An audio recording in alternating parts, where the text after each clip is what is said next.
ఆయన రేవంత్ రెడ్డి గారు పెట్టిన అభ్యర్థి అయితే ఖచ్చితంగా మేము వ్యతిరేకిస్తాం. ఎందుకంటే కాంగ్రెస్ అనే ఒక చిల్లర పార్టీ, కాంగ్రెస్ అనే ఒక థర్డ్ క్లాస్ పార్టీ ఇవాళ రాష్ట్రంలో ప్రజలని ఎంత అరిగోసబుచ్చుకుంటున్నదో రాష్ట్ర ప్రజలందరికీ తెలుసు. మరి అట్లాంటి థర్డ్ క్లాస్ ముఖ్యమంత్రి, థర్డ్ క్లాస్ పార్టీ పెట్టిన అభ్యర్థిని మేము సమర్థిస్తారని మీరు ఎట్లా అనుకుంటారు? నాకు అర్థం కాదు. ఇంకోటి, ఇవాళ జరుగుతున్నది ఏంటంటే ఒక డ్రామా. ఉపరాష్ట్రపతి ఎన్నికల విషయంలో డ్రామా. నిన్న మొన్నటిదాకా ఏమన్నారు ఇదే రేవంత్ రెడ్డి గారు, బీసీల విషయంలో మా పార్టీ చాలా చిత్తశుద్ధిగా ఉన్నది, బలహీన వర్గాల విషయంలో మేము ఢిల్లీ దాకా కొట్లాడతాం, అవసరమైతే అంతరిక్షం దాకా పోయి కొట్లాడతాం అన్నాడు. మరి ఒక బీసీ అభ్యర్థిని ఎందుకు పెట్టలే? అంత ప్రేమ ఉంటే తెలంగాణ నుంచి ఒక బీసీ అభ్యర్థి దొరకలేదు, కంచైలయ్య గారిని పెట్టేది ఉండే. తెలంగాణ నుంచి ఒక బీసీ అభ్యర్థిని పెట్టి ఇగో ఇది మా చిత్తశుద్ధి అని చెప్పుకునేది ఉండే.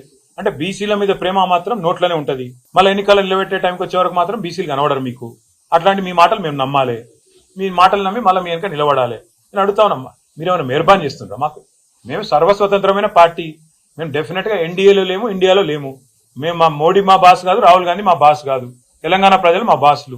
వాళ్ళ ఆలోచనకు అనుగుణంగా, వాళ్ళ అభిప్రాయానికి అనుగుణంగా మా నిర్ణయం ఉంటుంది. ఇక్కడ ఒకటి మాత్రం వాస్తవం, రెండు పార్టీలు దొందు దొండేనండి. కాంగ్రెస్ బీజేపీ రెండు కూడా దొందు దొందే. తెలంగాణను ఇద్దరు కూడా ముంచినోళ్లే. 11 ఏళ్లు బీజేపీ ఏం చేయలే, 2 సంవత్సరాలకు 20 నెలలుగా కాంగ్రెస్ ఏమీ చేయలే, ఇచ్చిన ఒక్క మాట నిలబెట్టుకోలే. ఆ ఇద్దరు అభ్యర్థులను మేము అంత సీరియస్ గా తీసుకోవాల్సిన ఆలోచన ఉంటుందని నేనైతే వ్యక్తిగతంగా అనుకోను.